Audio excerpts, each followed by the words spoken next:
आज की कहानी का शीर्षक है अदृश्य दीवार।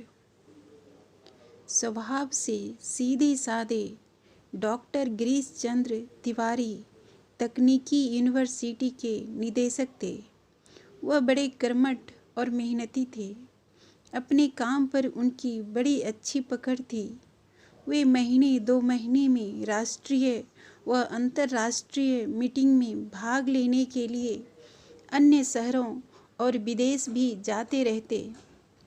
21वीं सदी के नए माहौल में भी उनके जीवन में संस्कारों का बड़ा महत्व था। ये संस्कार उन्हें अपने माँ बाबूजी से मिले थे। उनके बाबूजी ने अपना अंतिम समय अपने बेटे गिरीश के साथ ही गुजारा था।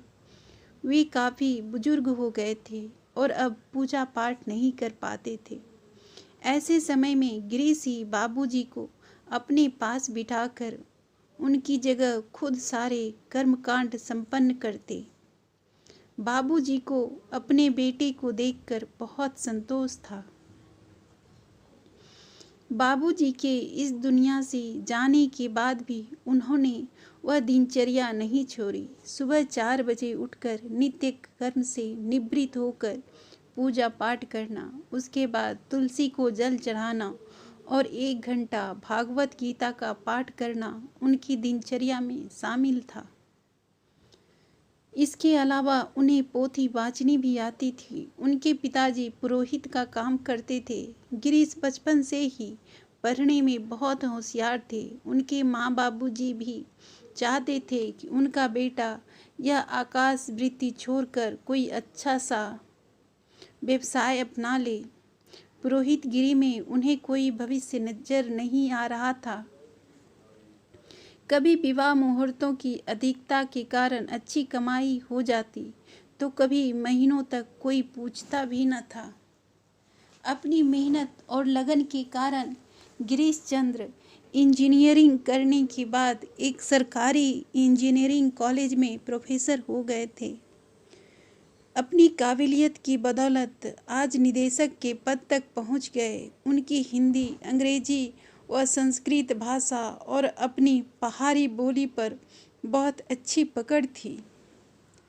इन सब के बावजूद बाबूजी से बचपन में सीखे गए सभी कर्मकांड उन्हें आज भी कंठस्थ थे और वे उनके दिनचर्या का अनिवार्य हिस्सा बन गए थे।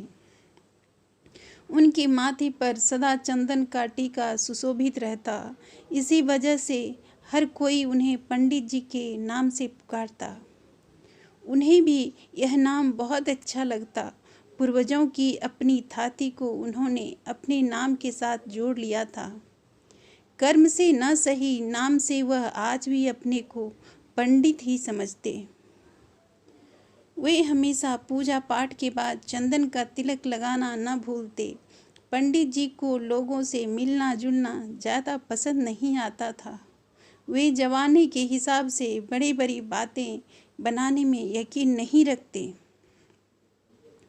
अपने काम से काम रखना और उसकी पूर्व जानकारी रखना, यही उनकी आदत में शामिल था। अपने काम में वे कोई कसर न रखते। बाकी सारा समय उनका प्रभु सेवा में ही व्यतीत होता था। वे जानते थे कि आने वाली पीढ़ी से इन सब की उम्मीद नहीं की जा सकती थी। उनके बेटे वेदांत को बचपन से ही यह सब पसंद न था। उन्होंने बहुत कोशिश की पर बेटे को अपनी राह पर न ला सके। उन्हें इस बात का मलाल था कि उनके बच्चे उनके अनुसार नहीं चलते थे। उनके बेटे वेदांत ने इंजीनियरिंग की डिग्री हासिल कर ली थी और एक मल्टीनेशनल कंपनी में इंजीनियर बन गया था। बेटी दिशा को भी डॉक्टरी व इंजीनियरिंग में कोई रुचि न थी। वह भी पढ़ने में होशियार थी और आगे चलकर प्रोफेसर बनना चाहती थी।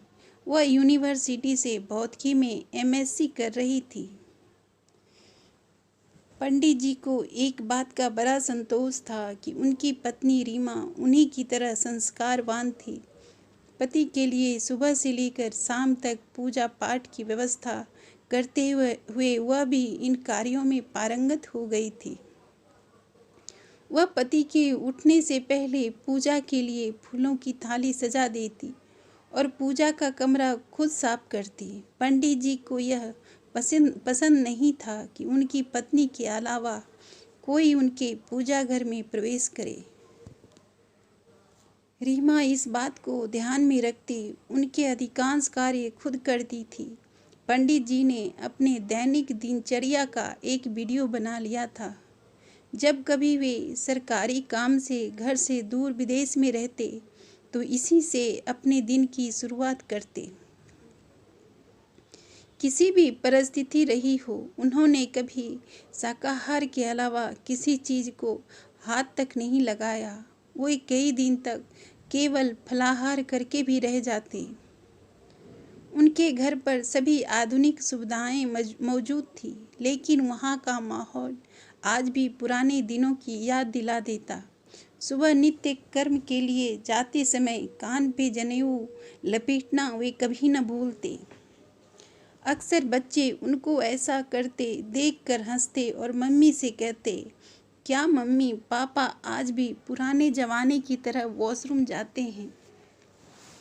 वहाँ पर सब आधुनिक सुविधाएं हैं, फिर भी वे इस तरह कान पर जनेऊ क्यों लपेट लेते हैं? तुम्हें इससे क्या परेशानी है? वे अपने बच्चों को तो ऐसा करने के लिए नहीं कहते। उनके अपने संस्कार हैं, वे जैसा चाहेंगे वैसा करेंगे। तो फिर वे हमें सुबह जल्दी उठने और पूजा पाठ करने के लिए क्यों कहते हैं?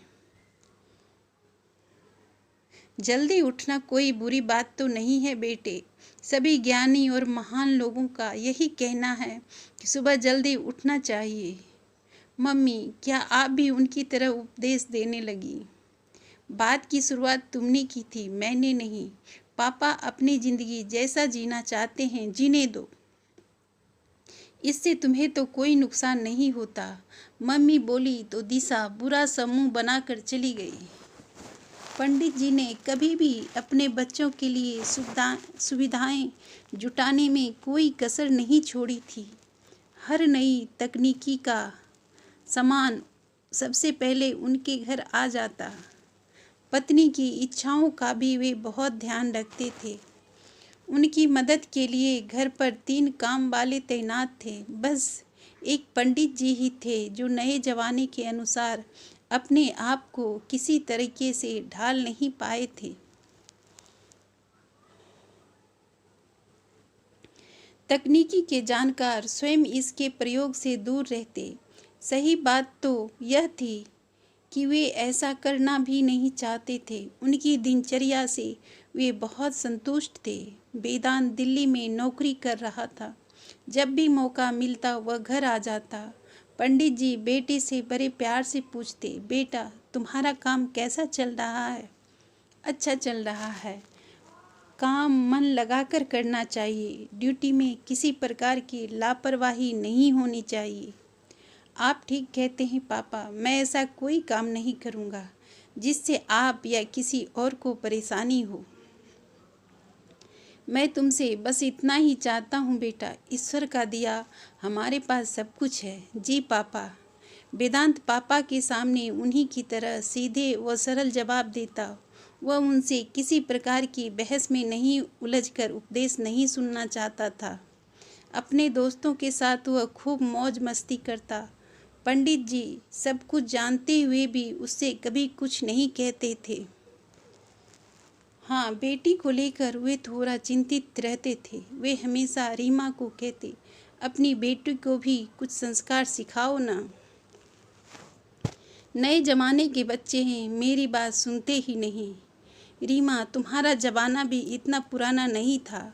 तुमने भी तो अपने आप को मेरे अनुसार ढाल लिया। कोशिश तो बहुत करती हूँ, लेकिन वह कुछ सुनने को राजी नहीं होती। प्यार से समझाओ। लड़कियों को मम्मी की बात जल्दी समझ में आती है, तभी मैं उसे कुछ नहीं कहता। कम से कम लड़कियों में लड़कियों जैसे लक्षण होने चाहिए। आप ठीक कहते हैं, मैं फिर कोशिश करती हूँ, रीमा बोली। पंडित जी सुबह घर से पौष्टिक नाश्ता करके अपने इंस्टीट्यूट चले जाते थे। दोपहर का खाना वे नहीं खाते थे, बस फल खाकर गुजारा कर लेते। दोपहर में रीमा और दिशा एक साथ लंच करते। आज दिशा कॉलेज से आई तो लंच करते हुए रीमा ने बात छेड़ी। दिशा, तुम सुबह बहुत देर से उठती हो, थोड़ा जल्दी उठा करो बेटा, तुम्हारे पापा को यह अच्छा नहीं लगता। मम्मी, पापा को बहुत सारी चीज़ें हमें भी तो अच्छी नहीं लगती। हम जब दूसरे के पापा को देखते हैं तो हमें भी अपने पापा को देखकर बड़ी परेशानी होती है। ऐसी क्या कमी है उनमें? एक हो तो बताऊं, मेरी सारी दोस्त अपने पापा के साथ कितना घुल मिल कर रहती हैं। वे उनके साथ दोस्तों जैसा व्यवहार करते हैं। एक हमारे पापा हैं जिनके सामने खड़े होने में भी झिझक होती है। तुम भी उनसे खुलकर बात करके अपनी झिझक दूर कर सकती हो। पता नहीं उनसे बात करने में बीच में संस्कारों की अदृश्य दीवार क्यों खड़ी हो जाती है। तुम एक बार कोशिश करके तो देखो। ना बाबा, ना, उनसे बात करने बैठेंगे तो वे हमें ढेर सारी उपदेश सुनाने लगेंगे। ऐसा नहीं कहते बेटा, तुम्हारे पापा तो संत पुरुष हैं। यह बात अपनी जगह ठीक है, पर इतनी बड़ी पोस्ट में होते हुए भी पापा का आचरण हमें पसंद नहीं आता। वे आज भी पुराने जमाने के पंडित पुरोहित जैसे लगते हैं। इससे तुम्हारा क्या बिगड़ जाता है? वे तुम्हारे लिए तो कोई कसर नहीं करते। तुम जिस चीज़ को की मांग करती हो वे तुरंत पूरी कर देते हैं। बदले में वह बस इतना चाहते हैं कि हमारे घर की बेटी थोड़ी संस्कारवान होनी चाहिए। मेरे संस्कारों में कहाँ कमी है मम्मी? मैं आज के ज़माने की आधुनिक लड़की हूँ, लेकिन आप लोगों के खातिर अब हमने भी अपने आप को इन सब से काफ़ी हद तक दूर रखा हुआ है। आपने आजकल की लड़के लड़कियों को नहीं देखा है। देखा न सही, पढ़ती सुनती तो रहती हूँ। मुझे तुमसे बस इतना ही कहना है कि पापा चाहते हैं तुम थोड़े से परिवार के संस्कारों को भी महत्व दो। सुबह जल्दी उठा करो, साफ सफाई रखा करो। तुम्हारा कमरा हर समय कितना बिखरा पड़ा रहता है। मैं सुबह जल्दी कैसे उठ सकती हूँ? मैं तो आधी रात तक पढ़ाई करती हूँ। तुम्हें जल्दी पढ़ने से कौन रोकता है? यहाँ तुम्हें कोई डिस्टर्ब करने वाला कोई भी नहीं है। तुम 10 बजे रात तक तो अपने दोस्तों के साथ बतियाती रहती हो, उसके बाद कोई खाक पढ़ाई करता है। मम्मी, जब सब सो जाते हैं मैं तो उसके बाद ही आराम से पढ़ाई करती हूँ। दिशा, यह तुम्हारी समस्या है, हमारी नहीं।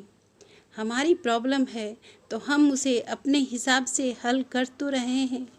हर साल क्लास में टॉप करती हूँ, बगैर पढ़े तो नंबर नहीं आते होंगे। मुझे मेरे हिसाब से पढ़ने दो प्लीज़। जल्दी उठकर करना क्या है? जब ससुराल जाएगी तब क्या करेगी देखना, तब तुम्हें मेरी बात याद आएगी। तब की तब देखी जाएगी। वैसे आपको और पापा को छोड़कर सबको पता है आजकल कोई भी युवा सुबह जल्दी नहीं उठता। इसी के कारण तो हमारे संस्कारों का ह्रास हो रहा है। रीमा गुस्से में बोली। आए दिन मम्मी और दिशा में इसी बात को लेकर बहस हो जाती। मम्मी पापा चाहते कि लड़की अच्छे संस्कारों को लेकर ससुराल जाए। दिशा यह सब सुनने को बिल्कुल तैयार नहीं थी। समय गुजर रहा था। दिशा ने अच्छे नंबरों के साथ प्रथम श्रेणी में एमएससी कर ली थी और वह नीट परीक्षा की तैयारी कर रही थी। इसके बाद ही वह किसी डिग्री कॉलेज में एसोसिएट प्रोफेसर बन सकती थी। पंडित जी के सीधे सरल स्वभाव को देखते हुए दिशा के लिए रिश्तों की कोई कमी नहीं थी। सुंदर प्रतिष्ठित परिवार की कन्या को अपनाने के लिए हर कोई तैयार था। सबके दिमाग में एक ही छवि थी कि बच्चों में उनके कुछ तो गुण अवश्य आए होंगे। इन सब को देखते हुए एक बहुत अच्छे परिवार से दिशा का रिश्ता तय हो गया। लड़का पीसीएस अधिकारी था। इस रिश्ते से सब खुश थे। दिशा को भी अव्यक्त जोशी बहुत अच्छा लगा था। पंडित जी ने खुद पोथी देखकर अच्छा लगन चुनकर लड़की के हाथ पीले का दिन निश्चित कर लिया था। पंडित जी को एक ही चिंता थी कि ससुराल जाकर लड़की कहीं उनकी प्रतिष्ठा में धूल न मिला दे। उन्हें बेटी में संस्कारों की कमी साफ दिखाई दे रही थी। उनके बार बार कहने पर रीमा ने पंडित जी को आश्वासन दिया कि वह दिशा को फिर से समझाने का पूरा प्रयास करेगी। उसे जब भी मौका मिलता वह बेटी को समझाने से न चूकती। दिशा को भी मम्मी के उपदेशों की आदत सी हो गई थी। उस पर उनकी बातों का कोई असर न पड़ता। उसे जो करना होता वह करके ही रहती। समय बहुत तेजी से उड़ रहा था। शादी से एक हफ्ते पहले घर पर मेहमान भी आने लगे। उनके गांव के सभी रिश्तेदार आए हुए थे। इन दिनों सुबह से ही घर में खूब चहल पहल हो जाती। इतने पर भी दिशा ने अपनी दिनचर्या नहीं बदली थी। उसे देर से उठते देख रमा चाची बोली, दीदी दिशा दुल्हन बनकर दूसरे के घर जाएगी तो क्या वहाँ पर ऐसे ही दिन चढ़े तक सोती रहेगी? दिन भर भाग दौड़ करके थक जाती है। कुछ देर सो लेने दे। मायका मायका ही होता है। ससुराल जाकर अपने आप यह सब बातें छूट जाती हैं। रीमा बोली, शादी का दिन आने तक भी दिशा की दिनचर्या में कोई परिवर्तन नहीं आया था। वह सुबह देर तक सोती, अपने हिसाब से दिन भर के कार्य निपटाती।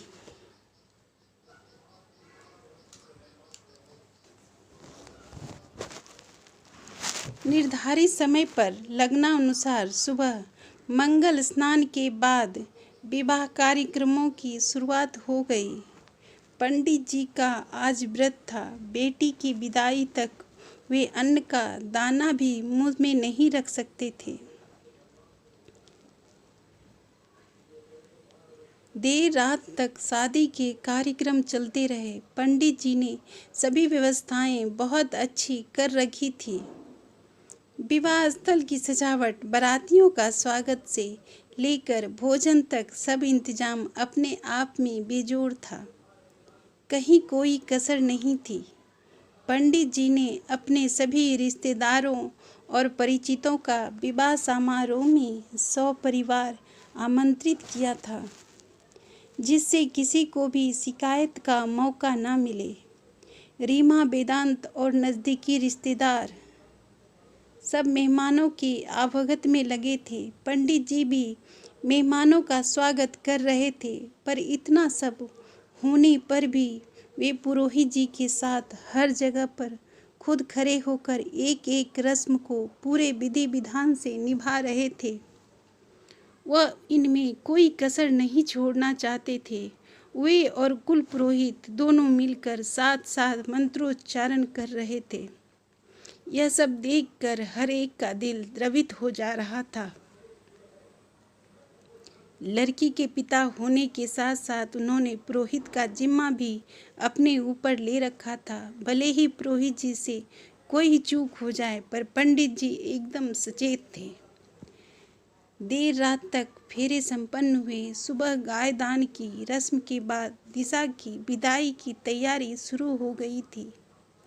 यह वह समय होता है जब कोई भी कितना भी कठोर दिल इंसान क्यों न हो, वह अपने जज्बात काबू में न रख कर पिघल जाता है और उसकी आंखों में भी आंसू आ जाते हैं। पंडित जी को अपने बच्चों से बहुत लगाव था। भले ही एक ही घर में रहते हुए उनके संस्कारों में जमीन आसमान का अंतर था। विदाई के समय दिशा सबसे लिपट लिपट कर रो रही थी। भाई वेदांत भी एक ओर खड़े होकर अपने आंसू पोंछ रहा था। आंखों में आंसू भरे दिशा मम्मी के लिपटने के बाद थोड़ा दूर खड़ी थी। और पिता के गले लगने में थोड़ा झिझक रही थी। संस्कारों के वशीभूत होकर वह कभी उनसे लिपटने का साहस न कर सकी थी। उसका बहुत मन करता था कि वह भी अपनी सहेलियों की तरह अपने पापा से ढेर सारे बातें करे और उनसे लिपट कर उनका प्यार पाए। लेकिन पापा का व्यक्तित्व ऐसा था कि वह कभी इतना साहस कर ही नहीं पाई। वही झिझक उसे इस समय भी हो रही थी। आंखों में आंसू भरे विदाई के समय पंडित जी ने अपने समधी को ढूंढ रहे थे।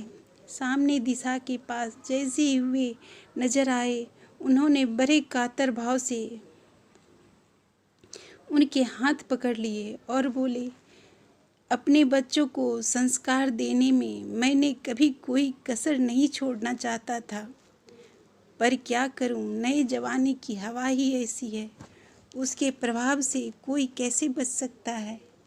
मेरी बेटी भी इसका अपवाद नहीं है। उसमें भी आप सबको कुछ कमियां दिखाई देंगी। इसे मेरी कमजोरी समझकर उसे माफ़ कर देना। ये न समझना कि मैंने अपना सिर का बोझ आपको सौंप दिया है। वह मुझे बहुत अजीज है। आज उसका विवाह आपके पुत्र सुपुत्र अव्यक्त के साथ करके मैं अपने आप को धन्य समझ रहा हूँ। इतना कहते हुए उनकी आंखें छलक आई।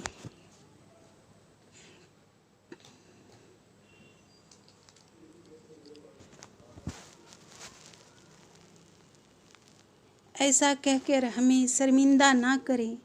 हम तो ऐसा कभी सोच भी नहीं सकते। आप निश्चिंत रहे, आपकी बेटी अब मेरी बेटी है।